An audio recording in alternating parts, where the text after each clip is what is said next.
So I'll just call us to order at Yeah, sure. 7:52. You can keep me after that. And I'll just let everyone know that we don't typically elect a vice chair and a clerk for the executive committee. And according to policy that we just talked about in the last meeting, being elected chair of the supervisory union board, it's listed in the policy, then you act as chair of the executive committee, so we won't need to elect an officer, or elect a chair, because as I serve as your SU chair, I serve as your executive committee chair. Thank Okay, you. so we'll take those right off the plate. Do you need to answer that phone? I don't know. All I'm saying is. Oh, it's in the room. Over there.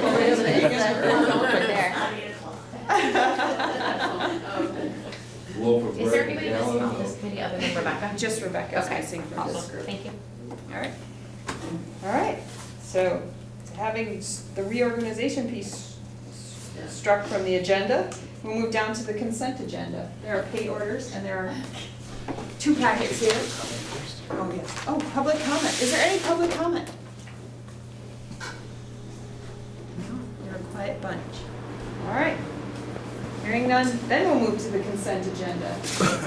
We have pay orders and the minutes from the 2/15/17 meeting and to accept a resignation in our pay orders, or our consent agenda, sorry. I will move the consent agenda. All right, Elon, I'll second it. Elin seconds it. All right. All those in favor of approving the consent agenda, please say aye. Aye. Any opposed? Any abstentions? All right.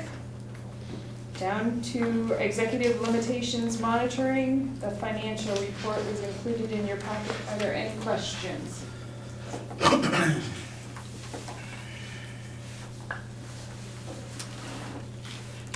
Louis, Brad? No, No? I don't. All right. I'll move down the line. Food service was enclosed in your packet as well. Are there any questions around that? Brad? I think I've asked, I might be repetitive in my questions, but the budget, the revenue budget for adult sales at 0 and à la carte sales that have not been, there's no year-to-date on. Can you go through that? Can you explain that again, Howard, why that? why there's- Kathy tracks them at her level, but then all the money comes in and it's put into one pot, and that's the reason why. Is that what you're asking? Yeah, I mean, the pot is that second one, student sales, essentially. All right, well, it's, I mean, I like the titles of these accounts, you know, à la carte and adult sales, but I mean, I guess we don't use them, so we're gonna keep having them if we don't use them? We could break it out a little further for it. Well, I know that adult sales and other, I don't know if some of these other initiatives in the summer programs and stuff are à la carte or what exactly that is, but, you know, she always presents a very forward-looking, you know, I enjoy hearing, you know, her plans for additional expansion of the programs and, you know, seeing those accounts have numbers in them, you know, would be, I think, interesting.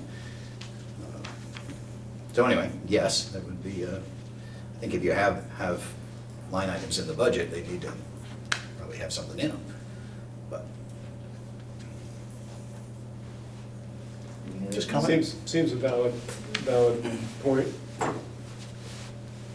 Unless seems too much like make work for her or for. I just thought that adult sales and other types of non-student sales were a strategic part of her strategy, right? We talked about them, you know, trying to expand that and et cetera, so. We can review the time constraints, you know, Yeah. how quick it could be to do that, that's not a problem. Any other questions? All right, we'll keep moving along. The strategic plan update is in your packet. That group is gonna have their first meeting tomorrow night. The steering committee. Any questions? And so you're fully populated that committee, or is it, I guess it's there's another committee that you're trying to. Yep, so the steering committee has sort of broad oversight and therefore broad perspective and the representation that they have for the strategic plan. It's fully populated with the exception of student reps, where we've begun to receive some interest from students. So it's just a matter of making the appointments for those 2 student positions. Then that committee is fully formed. The other committees, which get into more specifics, are the action teams. And that just went out yesterday, was the action team application. So it went out to all faculty and staff, as well as on Front Porch Forum, on our website, on Facebook, for community members to express interest in participating in the process. And then next week I'll be appointing folks to that based on the applications I've received.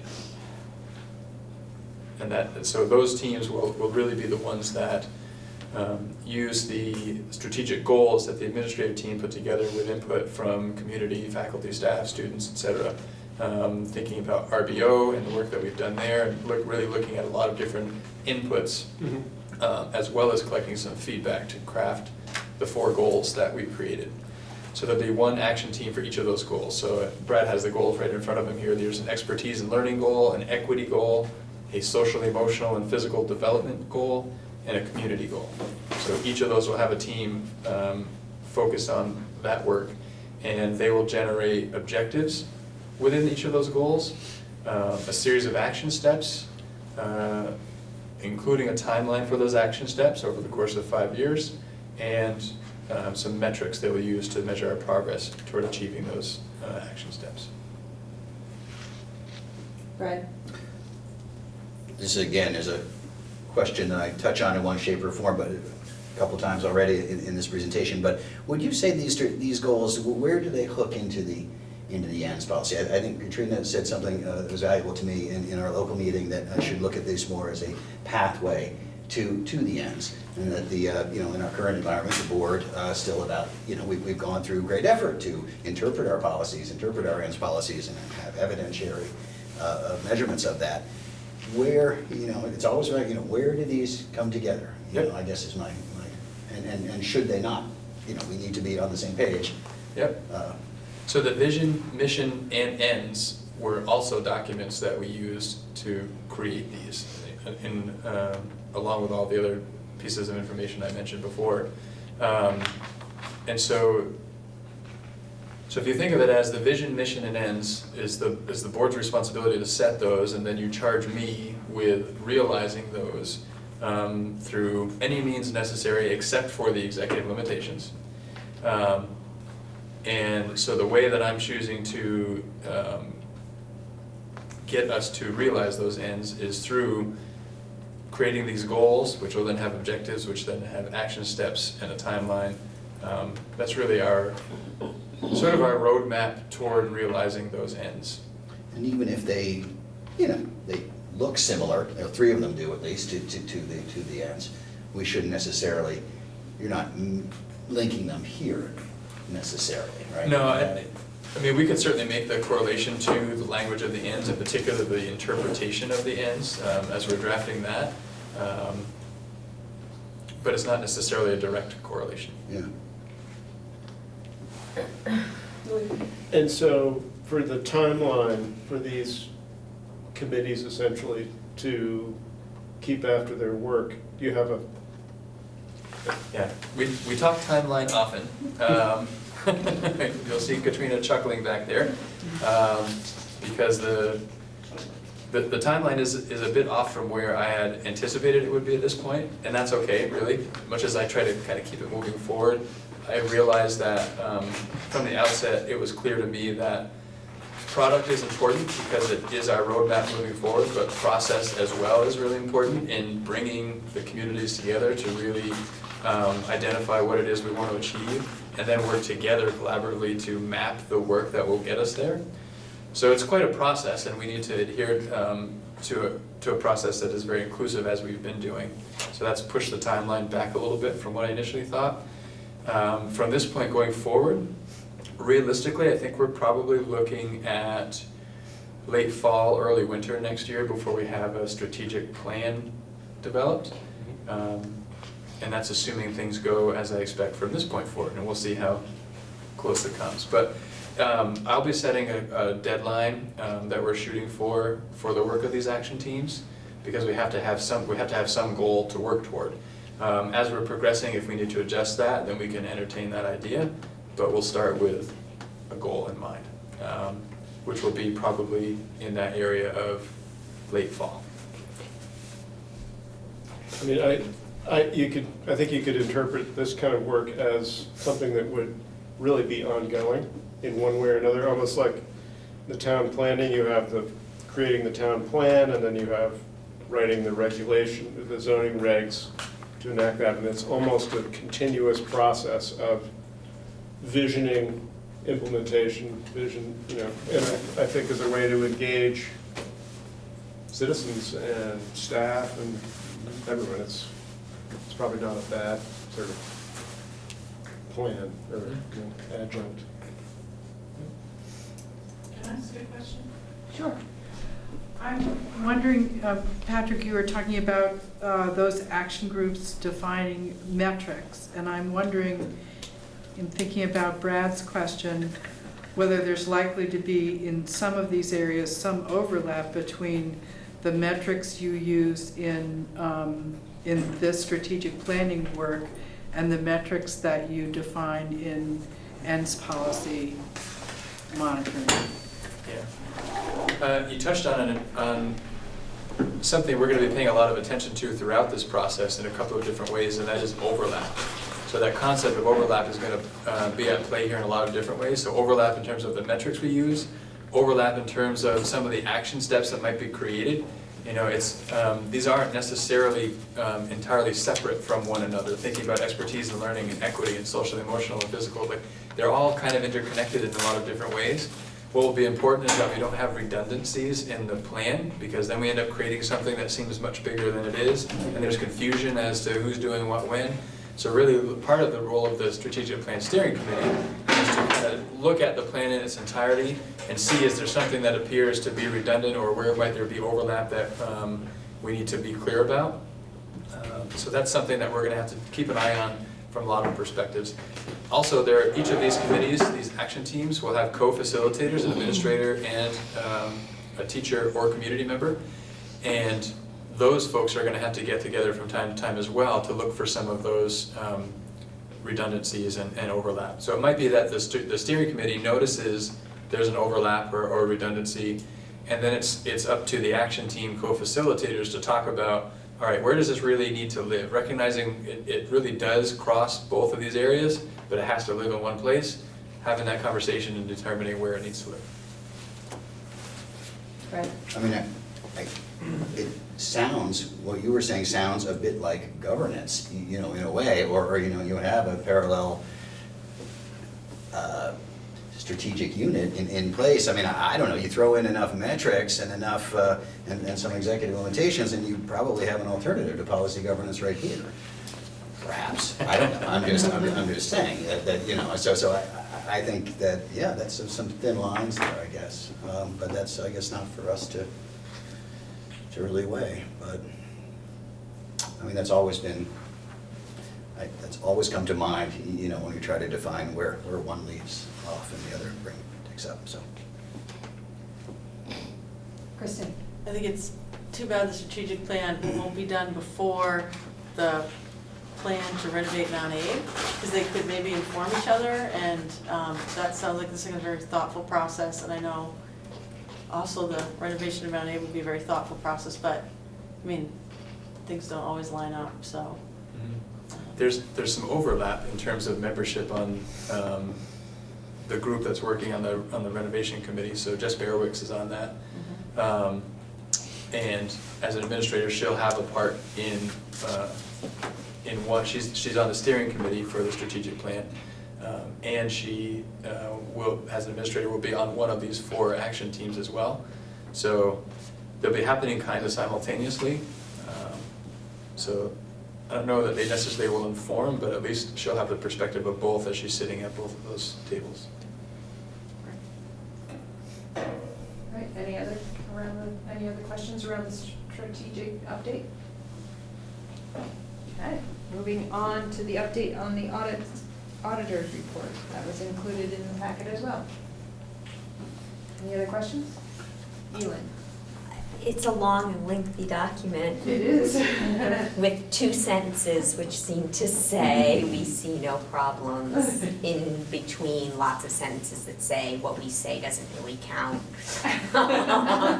Don't use this for purposes beyond it. Can you, it seems in the past, though, there have been recommendations or changes. I saw nothing like that in this one. It hasn't been in 3 years Okay. that I know of. I've been So- here 3 years.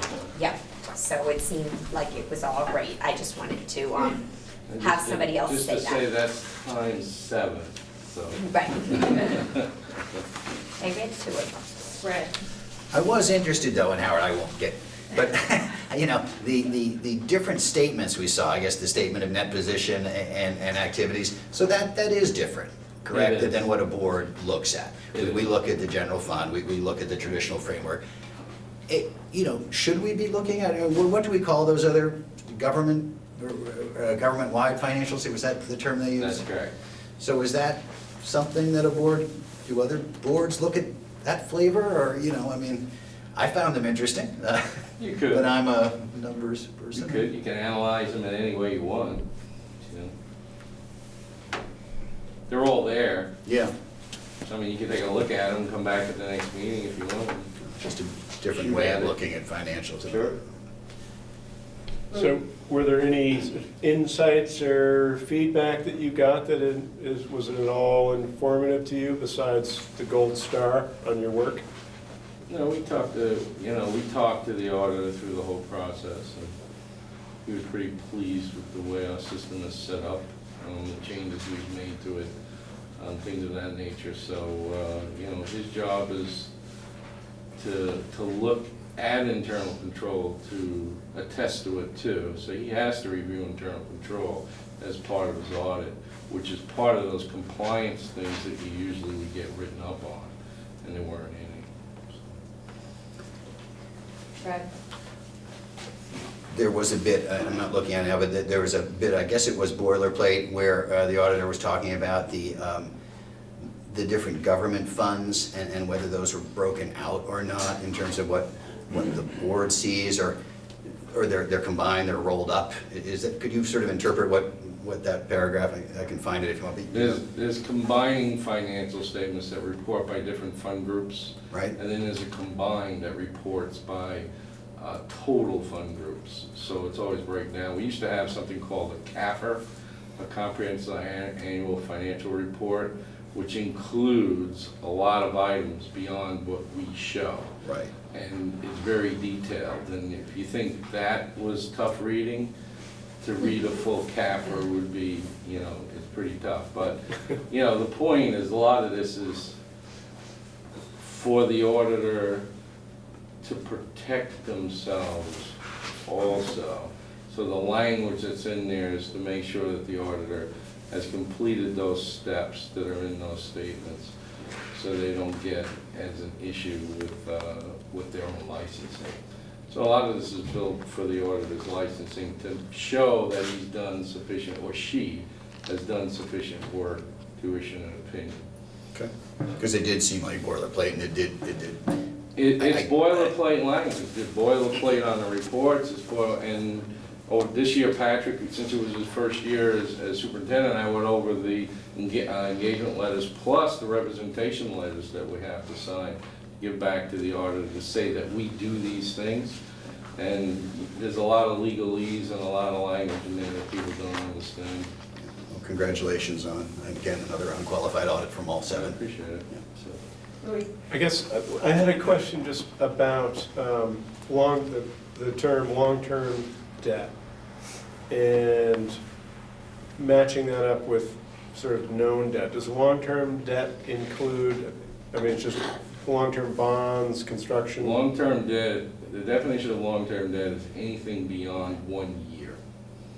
So current debt, even if you have long-term debt, the next year's payments is current, Mhm. even though it's part of long-term debt. But when you list long-term debt, it's the amount you owe from an original amount that was long-term. But as the debt shifts and you pay payments on those, the next year's payments are considered current, and anything that's beyond the next year is considered long-term. Oh, so it would be the face value of the note, even though a lot of it might have been paid off? No, it's the principal balance that you have left. However, next year's payments, the principal that you have to pay in next year are considered current because they're due within that next period, which is 1 year. Anything beyond 1 year has to be disclosed as long-term debt. It also, we have to show the next 5 years of how debt structure gets paid out, and that's part of the requirement also, so you can see how much cash you need to retire debt. So that's an area when people get into financial difficulties with debt. So that's another standard. They keep changing because there's a need to change those standards because of things that happen not only in our world, but in the commercial world. These things build up and get changed. Right. Those changes in financial position were more evident in those government reports. There you go. Again, I enjoyed seeing that. Good. Still waiting for you to come over. I know. So. All right, if there are no other questions, we'll move along. Now we're down to board management and governance, an update from the bargaining council. Yep, we didn't add one, and we are gonna have an executive session to discuss that in more detail with board members and the bosses. Sorry, it's late, my brain isn't working. But just one update that we can do is that the groups have been meeting face-to-face for several months. The progress is good. Everyone feels like things are going well, both staff and board members. Right now, and what we have been doing is something called critical issues bargaining, which involves having mediators from the Federal Mediation and Conciliation Service with us at every meeting, helping us with those being mediators. And we currently have a court injunction against us as a judge decides if we can continue to meet with staff in executive sessions or work groups. The reason that's important is that our mediators from the FMC, or Federal Mediation and Conciliation Department, can only meet in executive session or in work groups where the public isn't present. So the last meeting with professional staff we had to have without our mediators. So we're waiting to hear about that decision to see how we'll proceed in negotiations from here on out. So I guess that's it, but it's going very well. Groups are solving things and, yeah. Is there a time frame on when we might hear? We had a bad concurrence in that the judge went on vacation for 2 weeks recently, and I believe he comes back this week. So we're expecting to hear within the next week, I think, but you never know. So that has slowed the process down somewhat, and we do sort of have a deadline. We'd like to be done with the contracts by June if possible. It's slowed us down by a couple weeks at least. Will that affect the April 4th? What's the next meeting? It's April 4th, right? April, no, that's the policy governance. Right. I think it's March April 30. We're proceeding in open Okay. session, Okay, doing non-economic items. okay. So we're making the best of it, but we did miss one meeting, each group missed one meeting, and it's slowing us down on getting to economic issues. Yeah. So, but we'll have a more comprehensive update for board members and administrators. Yeah. Brad, did you want to add anything? You guys are on the committee. Yeah, I mean, too, I was just gonna say that the presence and participation of the mediators doing their job, this is our first go at this. We had however many hours of training in this process, it still is not enough, we're brand new at it. 12 hours. 12 hours, we've committed to this method, and it's, to not have the mediators present, the rug was a little bit yanked out from under us, I think to some degree. And as you said, we haven't touched on the more, I don't know, whatever you want to call them, the tougher work around the financials. So it would be a shame if we didn't have I think personally, to not have the help of the guidance of the mediators for those more difficult negotiation sessions to come. My opinion. So we'll have There's to other see. people in the audience who are on the committee, want to add anything that we missed, or you'd like to make a point of? Anybody? I have a question, but I could ask it in executive session. I'm Sure. sorry. All right. Thank you. VSBA update. I think that was just to remind folks about ongoing training happening. Yeah, there are a number of Um, training sessions. And there was one tonight nearby, Yes. but this meeting and that overlaps. So just, if you're not receiving the email or the mailings from VSBA, is there some way to contact, is it Karen that, We could at least help with that, sure. We can reach out to whomever, I don't know if, or, yeah, I don't know whose role it is at the VSBA to update that, but we could help investigate. okay. So if you're not getting the mailings on it, just speak up so that you can keep up to date, because there is ongoing training, there are webinars, there are other events around that board members can use as part of their board member or education. All right. Next, update from the policy and governance. That was enclosed in your packet. The report. Are there any questions on the update?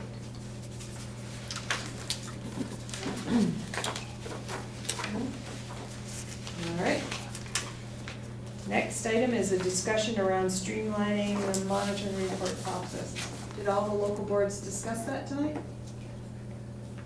Did you take action? Did everybody take action? We approved it, Monty approved it. I think so. Yeah, we approved yeah. The streamlining of the Right? process? Yeah, Yes. number We're 6. stuck with our minute taker. Number 6? Step 6, I guess, was the most. Yeah. All right, so it was just a discussion around that streamlining, that I believe that what we need to be sure is that all the boards address the issue, and it sounds like everybody supported the streamlining of the process. And we're assuming this board approves of that as well. Yeah, it's not listed as an action item, but. It's not, But yeah. I would, Entertain I think we could take take formal action to approve the streamlining of the monitoring report process, if somebody was so inclined. I would move to accept the streamlined monitoring report process, I'll second that, Elin. or streamlined. All right. Any further discussion? All those in favor of accepting the streamlining monitoring report process, please say aye. Aye. Any opposed? Any abstentions? All right. Okay, I just wanted to do a sort of process check. We are in need of an executive session, but when we come out of the executive session, are you expecting any action? I don't see any listed, just wanted to double check. Nope. So, the only action when we come out of executive session would be to adjourn. So what we can do, if people don't mind, we'll move the public comment and the meeting evaluation up first. Then we can have our executive session and then just adjourn afterwards, so. So we were gonna invite some people into the executive session about negotiations, but I don't know if everyone needs to be at the other part of it, or is that the evaluation of I think employee? so, yes. I would say board members for the evaluation of employee, but there may be some administrators you would want to invite in for the negotiations. Okay. So should we do negotiations first, the bigger one, or? I don't know, it doesn't matter, the people just have to wait. I have no objection to public comment now, Okay. what you first asked, right? Okay. Thanks. Okay, so is there any other public comment tonight? All right, so does anybody have the board self-evaluation up? I do. Okay. Elin, do you mind running through that? We'll just. Okay, the date of the meetings, 3/28/17. What was the level of engagement of all board members? High, low? Aye. Any, stop me if there are comments. Was the agenda followed? Yes. Was the agenda linked to the board's annual work plan? There was sufficient board time spent on community linkage. No. There was sufficient board time spent on ends discussion. Maybe. Did discuss Yeah, we did. ends, That's a as it yes. has to do with the. Strategic plan alignment, plan. yes, yeah. There was sufficient board time spent on executive limitations. yes. Yes. There you go. Yeah, there was. The consent agenda was used appropriately. Indeed. Yes. What went well with the meeting? Started early. Diverse, We were diverse efficient. participation. Efficient. That's a good word. And there are 2 packets of things to sign, so don't wait. Efficient, I diverse said- participation. Yeah, I think we're all contributed. Okay. What concerns do you have with the meeting? We don't have a clear avenue always to talking about community engagement. I don't know how to get that. Right, I'm also not if it's- really sure that it's appropriate for this. It's not always, no, no, I I guess know. it's It's, not. I think this board's very different. Not that we're discussing it enough on Yeah. the Bristol board, but, okay. I just think that you can't just rely on discussion, it has to be somehow incorporated, there has to be a Yeah. pathway to it in the Agenda. agenda. How could this meeting be improved? That's the sort of the same thing, right?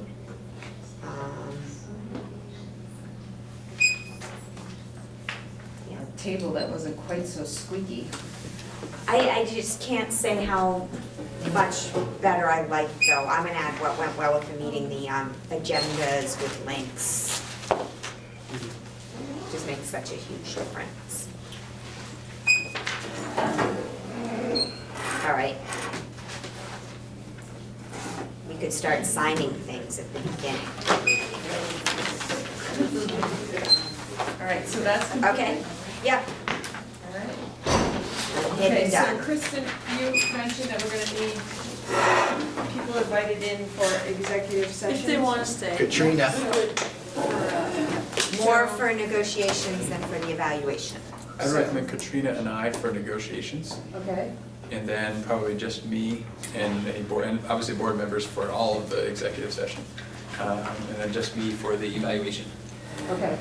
All right, so we'll, when the motion's made, invite Patrick and Katrina and board members present to stay. And, And then we can just yeah, let Katrina go along her merry Right. way when we're ready to get to the next item. right. So, is that clear for when the motion's made? Okay, so for another clarity is evaluation of an employee does not require the trigger of premature knowledge. Am I correct? I believe that's an exception. Okay, evaluation of employee is And a reason, you don't very have to specifically listed determine, as a reason for executive session. and you don't have to determine premature or general public knowledge. But It's just the sensitive nature of the evaluation of the employee that that, makes it an exception. right, but negotiations would trigger the idea that premature, general public knowledge would put the district at a disadvantage. So that has to be established as part of the motion. And I think if you establish that and then cite the two, for the SBA, the two titles of it, then I think that covers us. Anybody feel differently? Can we say per statute? No, You have to, you have to You have to define, you have to we don't define have our cheat sheets. T1 VSA 313A3 evaluation of the employee and T1 VSA 313 negotiations. But before that, there has to be an understanding that if we discuss negotiations in public session, because we are in the process of negotiating, that would put us at a disadvantage because there's information that's gonna provide that could compromise our work. So there's the determination of premature knowledge, in my mind. And then knowing that, based on that, the motion could be made. So based on the fact that premature general public knowledge would put the district at a disadvantage, I move to go into executive sessions under T1 VSA 313A3 evaluation of an employee and T1 VSA 313 negotiations. And invite Patrick and Katrina in. You said that because it's gonna put the district out, how did you word that? Premature Substantial general disadvantage. public Yeah, I got that. knowledge. It's gonna put the district out. At a disadvantage. Substantial. So, substantial disadvantage. See all this? This is all on the new stuff on open meeting law. All right, so, Yeah, I agree with the finding and I second the motion. all right, I guess I'm making the motion. You made the That was motion. easy. I don't usually, but I did this No, one the because chair it was doesn't just usually, but we didn't have our little, Yeah. All right, so all those in favor of going into executive session because premature general public knowledge would put the district at a substantial disadvantage. I move that we go into executive session under T1 VSA 313A3 evaluation of employee and T1 VSA 313 negotiations. All those in favor, and invite Patrick and Katrina in. All those in favor, please say aye. Aye. Any opposed? Any abstentions?